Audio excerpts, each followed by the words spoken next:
Aceh ini dulunya kerajaan Islam yang kuat banget dan merdeka, tapi nggak pernah sepenuhnya dijajah Belanda sampai awal abad 20-an. Mereka ini dapat janji kemerdekaan khusus, terutama saat bergabung dengan Indonesia. Aceh ini dijanjiin otonomi luas dan status istimewa, termasuk soal syariat dan juga ekonominya. Tapi janji ini dianggap nggak ditepati. Akhirnya kekayaan alam Aceh, terutama gas dan minyaknya, dikeruk untuk pusat, tapi rakyat Aceh ngerasa nggak mendapat bagian yang adil. Akhirnya ini memunculkan gerakan Aceh Merdeka pada tahun 1976 yang menuntut pemisahan total dari Indonesia.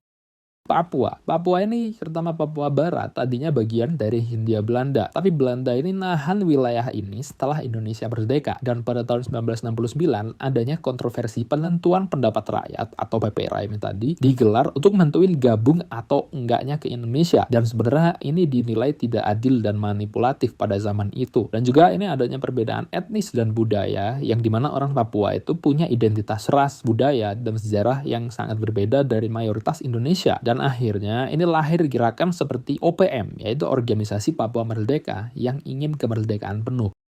Maluku Selatan, yaitu banyak warga Maluku juga, khususnya Kristen Ambon, merasa lebih dekat secara politik dan militer dengan Belanda pada saat itu. Mereka ini khawatir dijajah oleh mayoritas di Indonesia, Jawa atau Muslim, yang merasa lebih aman dalam sistem federal. Akhirnya pada tahun 1950, mereka mendeklarasikan RMS, yaitu Republik Maluku Selatan, dan menyatakan merdeka. Tapi gerakan ini kemudian diberantas oleh militer Indonesia, tapi sampai sekarang pendukung RMS masih aktif di luar negeri, terutama di Belanda.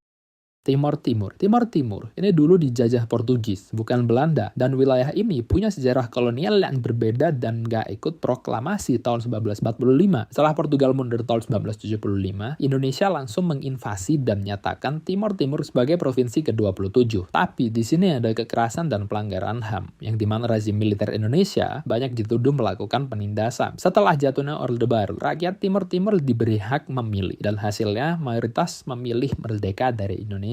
Dan sekarang akhirnya sudah menjadi negara Timor Leste yang resmi pada tahun 2002. Riau ini sebenarnya merasa menjadi sapi perah pemerintahan pusat karena mereka ini kaya SDA tapi rakyat tetap miskin. Akhirnya era Orde Baru dianggap terlalu Jawa sentris dan mengabaikan daerah. Akhirnya tahun 1999 hingga 2000 sempat muncul gerakan Riau Merdeka yang dimana ingin pisah karena frustasi pada Jakarta pada saat itu. Dan gerakan ini sebenarnya nggak sebesar Papua atau Aceh, dan ini sebenarnya cepat mereda setelah reformasi dan otonomi daerah diterapkan. Republik Pasundan dibentuk pada tahun 1948 oleh Belanda sebagai negara federal di wilayah Jawa Barat. Tujuannya yaitu untuk memecah belah kekuatan Republik Indonesia. Ini sebenarnya bukan keinginan rakyat untuk pisah, tapi ini sebenarnya bentukan Belanda. Dan secara struktur, Pasundan ini berdiri sebagai negara sendiri dalam sistem federal. Dan ini dibubarkan pada tahun 1950 karena mayoritas rakyat Indonesia sebenarnya mendukung negara kesatuan yaitu NKRI. Republik Indonesia Serikat yang dimana bentukan hasil konferensi meja bundar tahun 1949 yang menjadi sebagai kompromi antara Indonesia dan juga Belanda. Isinya yaitu negara-negara bagian seperti Republik Indonesia, Pasundan, Indonesia Timur, dan lain-lain. Walaupun legal, Republik Indonesia Serikat membuat Indonesia menjadi negara federal sementara, dan banyak wilayah di dalamnya sebenarnya hasil rekayasa politik Belanda aja. Dan tahun 1950, sistem RIS yaitu Republik Indonesia Serikat dibubarkan dan kembali ke NKRI karena tekanan rakyat. Republik Indonesia Timur ini sebenarnya dibentuk tahun 1946 oleh Belanda di wilayah Indonesia Timur dari Sulawesi, NTT, Maluku, dan lain-lain. Tujuannya sebenarnya serupa sama yang lain, membentuk negara tandingan terhadap RI secara de jure, berdiri sendiri dan masuk dalam sistem RIS. Tapi rakyat dan tokoh lokal banyak yang nggak setuju. Akhirnya ini bergabung ke NKRI pada tahun 1950. Kalimantan Utara pada tahun 2012 hingga 2015 muncul wacana negara federal Kalimantan Utara dari gerakan separatis lokal. Ini digagas oleh kelompok yang nuntut keadilan ekonomi dan pembangunan. Mereka ini ingin pisah karena merasa Kalimantan nggak diperhatikan oleh pusat dan ingin mengelola sumber dayanya sendiri. Dan gerakan ini nggak terlalu besar, tapi sempat ditangkap oleh aparat karena dianggap makar.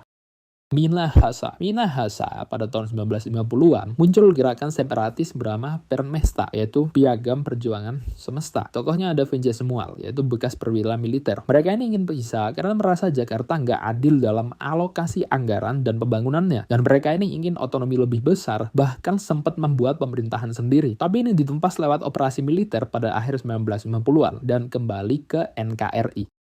Sulawesi Selatan. Sulawesi Selatan ingin merdeka sendiri yang pada saat itu gerakannya dimimpin oleh Kahar Muzakar, yaitu ex-tentara Republik yang kecewa dengan pusat. Dan pada tahun 1952, ia ini bergabung ke Darul Islam, Tentara Islam Indonesia, yaitu DITII. Dan ini mendeklarasikan Sulawesi Selatan sebagai bagian dari Negara Islam Indonesia atau NII. Mereka ini pengen pisah karena menuntut penerapan syariat Islam secara penuh dan merasa diperlakukan gak adil oleh pemerintahan pusat dan menganggap MKRI gak mewakili nilai-nilai Islam, dan gerakannya berhasil ditumpas TNI dan Kahar pun tewas tahun 1965.